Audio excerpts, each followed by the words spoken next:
Hello, and maayong gabi tanan. Nalang ko'y gamayng i-share about what is this MUZ or multiple use zone.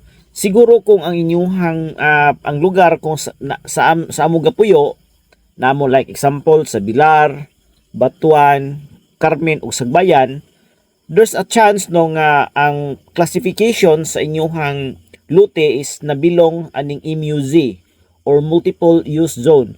So unsa man ning multiple use zone? So multiple use zone is a land use no, or it's a management classification. It is not a dili ni siya land ownership classification. It's land use or management classification. So mao maguni siya ang gobyerno di gyud makakuha sa inyong lote no, bisan pag under na siya sa protected area, but the government cannot take your land just tungod lang kay nabilong siya sa MUZ or multiple use zone. So kung natay title, tax declaration, so that's recognized as private right no, ang inyong ownership ana is still bisan pag gideclare to ingon nga mano kunong kanang dapita gideclare sa government as protected area, makuha ba na no? So dili. So kung ang classification na is MUZ. So MUZ does not take ownership, but dili agin ha, ang MUZ dili kwaon sa kung ang classification sa inyong yuta is MUZ, dili na bisan niya then na under na siya sa protected area, wala kuha sa gobyerno, but it can only limits the activities no, the activities of that ownership or kana inyuhang unsay mga gusto ninyo himuon anang inyuhang property. So MUZ in Sagbayan, Carmen, Batuan and Bilar no, so daghan aning dapita nabilong aning sa Chocolate Hills protected area. So daghan kaayo ang mga lote aning Bilar, Batuan, Carmen fall under the Chocolate Hills protected area. So sa una no, people were already nag-farm na diha na namuyo and hold og title or tax declaration. That is mao ni nga ang multiple use zone gituyo ni siya no, multiple use zone was created to avoid displacement no. So it's a compromise between kaning MUZ is a compromise between environment protection and also the people's right to live and earn. So unsa may atong mahimo aning MUZ no, or multiple use zone.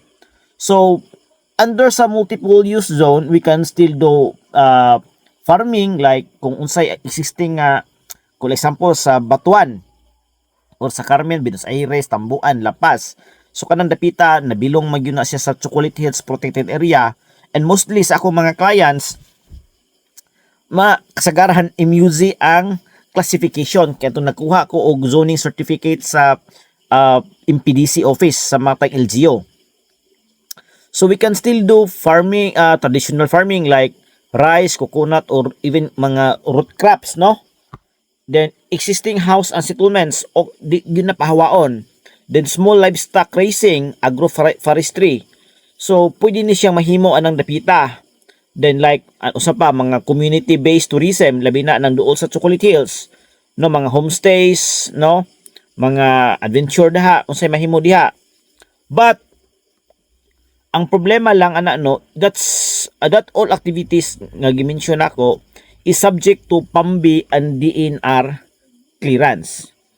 So unsa may mga what we cannot do easily in MUZ.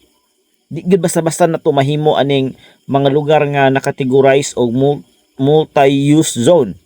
So diha no, bawal ang mga subdivisions, mga dinagko nga mga resorts, mining or quarrying, mga industrial projects, and any high density commercial developments. So ang key idea lang ani no, that this multiple use zone allows survival but not speculation.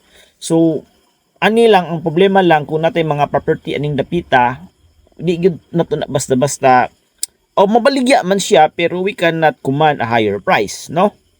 So napo ni mga positive impact sa ato ang local economy. local economy sa Batuan, Bilar, Sagbayan, and Carmen.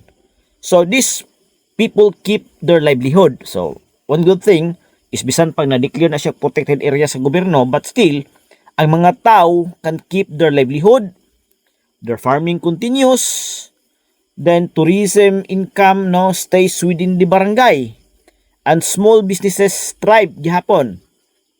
And it can secures the environmental protection, no? Like water sources, sa payuban, soil stability, and long-term farm productivity. And in this, ang mga LGUs can still support livelihood programs and infrastructure na mga development. But, ang problema lang, no, mga economic limitations.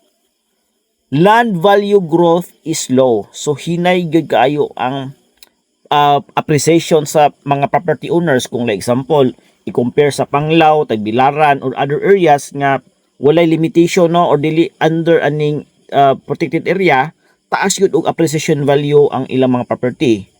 Problema lang ani ang mga yuta is very hard to sell, no? Harder to sell land.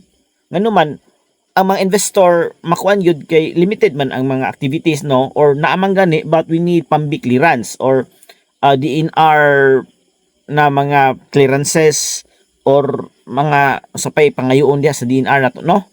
To mga maka-operate. Din mga bangko is usually mag-hesitate to finance MUZ land or multi-use land. Then every time bisag usa ka gamay sa atong himuon, like pareho na sa Batuan no nga bisag magama lang tag septic tank, daghan kay mga permits or pambi clearance, no? So ang problema ani slow approvals, no? Langan kayo nga mga approval sa mga permit, it can discourage entrepreneurship, no? Ang problema pa gyud is inconsistent enforcement causes frustration. So mao ni mga problema. Then next na kong i-discuss ang ownership versus the use, no? Importante gyud kayo ni. Ane, ownership still naaghapon na to, dili na kuon sa gobyerno. Ownership retained, but ang problema ang use is regulated, no? Ang titulo na to kung MUZ ang ato ang classification din bisan pag under sa protected area still valid. But again, activities are limited to protect the hills or the environment. So ano ni siya?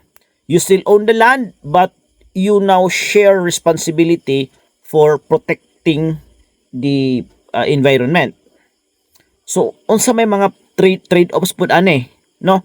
Na yun ni mga trade-offs. Usually ang mga MUZ or multi-use zone protects the people, farms, and environments, but it can sacrifice the local economic development, no? Sacrifices the fast money, land speculation, meaning land speculation, the property, no, ang value sa property di yun nga nakapaspas mo appreciate ang value, meaning dili basta-basta mo mahal ang presyo. Then masacrifice ang aggressive development of that certain location. So mao yun na siya usual, no, nga mga trade-off na to aning sa MUZ. Next, at kanipong atong so mo na kung mopalit ang yuta or ang ato ang property is nabilong gid aning MUZ, so limited gid ang ato ang lihok, but wala na napasabot nga kuhaon sa gobyerno ang atong yuta gumikan kay protected area. So kung gusto ta makahibaw kung under MUZ labi na sa Bilar, Batuan, Carmen, Bilar, Batuan, Carmen, even in part of Serabulones and Sagbayan, pwede ta modulong sa MPDC office to get kuha ta og zoning certification kung unsa na siya ang unsa ang classification sa ato ang yuta. So again, ang multiple use zones are dili na anti people. So they are anti reckless development. Kana bang mag-develop lang nga walay klaro, no?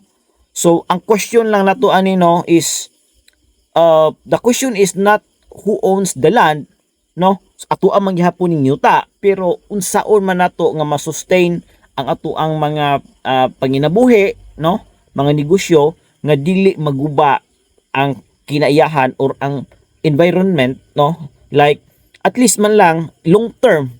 So 20 years from now, 50 years from now, still bisan pag may mga negosyo or mga development, intact gihapon ang kinaiyahan.